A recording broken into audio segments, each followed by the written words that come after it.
Washington House Republicans released a politically charged memo on Friday that accused FBI and Justice Department leaders of abusing their surveillance powers to spy on a former Trump campaign advisor suspected of being an agent of Russia. The memo alarmed national security officials and outraged Democrats, who accused the Republicans of misrepresenting sensitive government information through omissions and inaccuracies.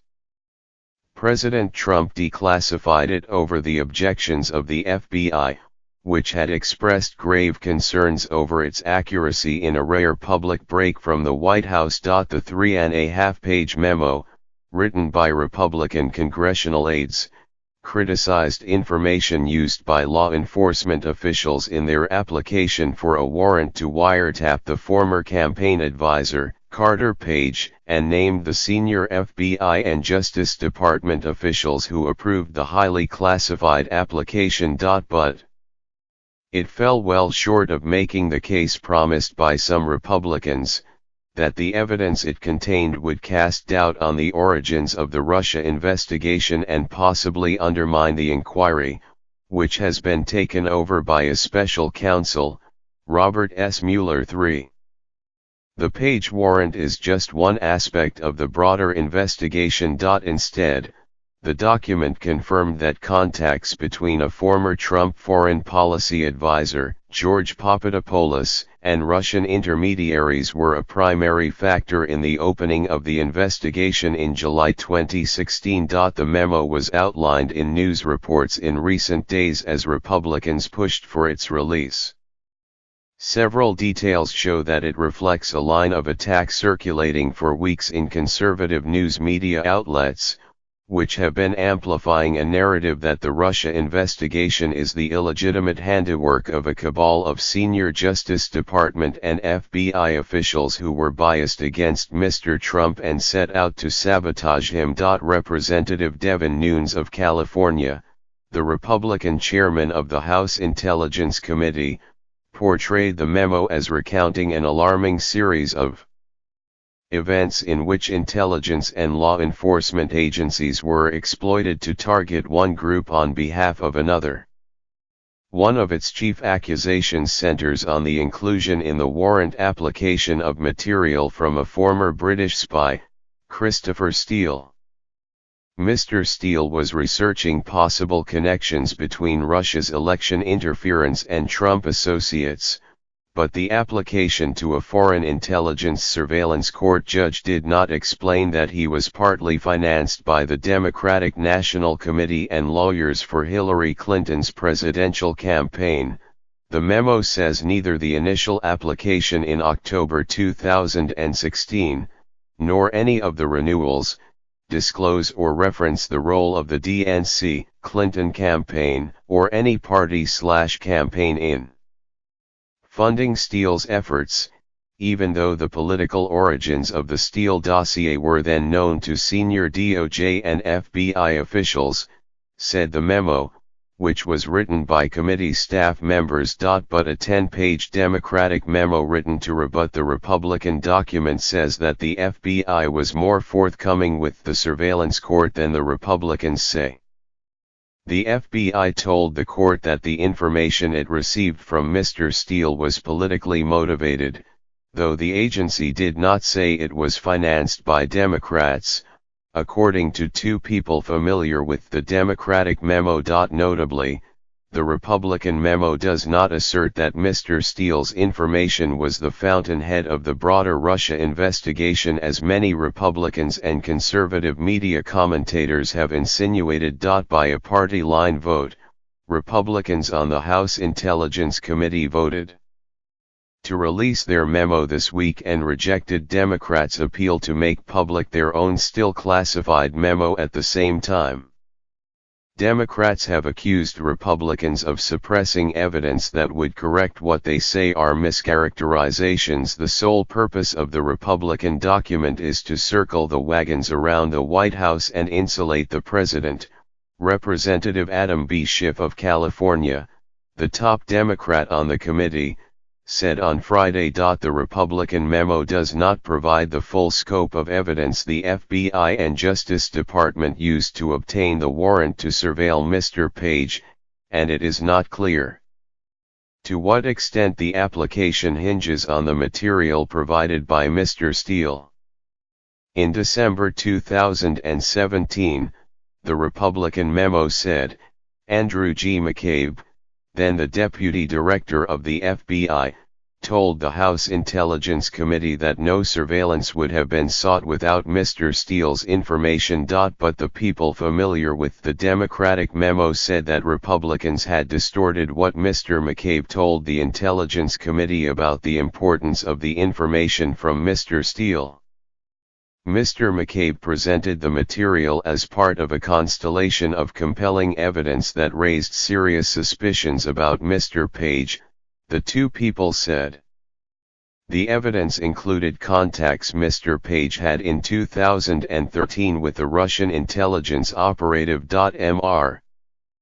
Page's contacts with the Russian operative led to an investigation of Mr. Page that year, including a wiretap on him, another person familiar with the matter said. Mr.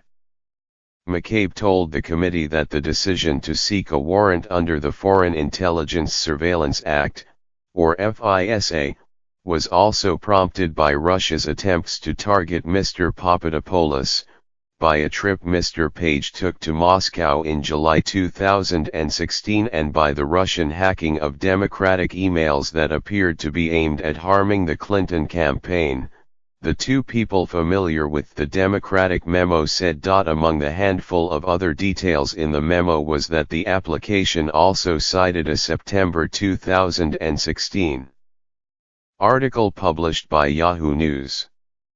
It cited unnamed sources saying that government investigators were scrutinizing Mr. Page's links to Russia. Mr.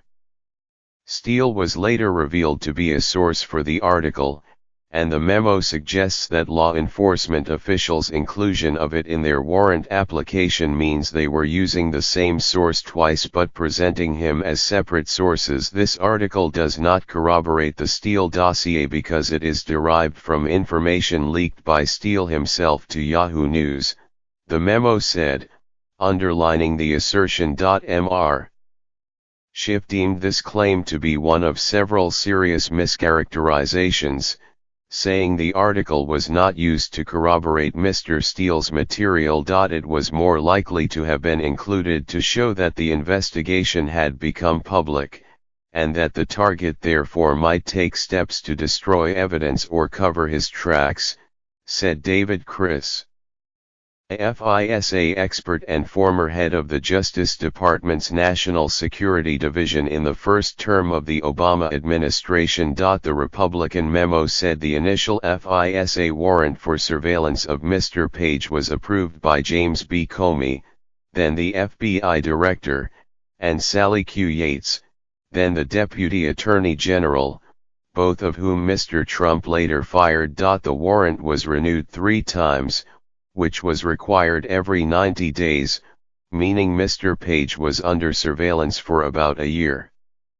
At various points in the renewals, other law enforcement officials who signed off included Dana J. Boent, now the General Counsel of the FBI, Mr. McCabe, the former FBI Deputy Director who resigned under pressure this week, and Rod J. Rosenstein, the Deputy Attorney General who appointed Mr. Mueller as special counsel and has been a target of the President's displeasure over the Russia inquiry. Under Justice Department regulations, Mr. Rosenstein oversees Mr. Mueller and is the only person who can fire him, and only if he finds that the special counsel has committed misconduct.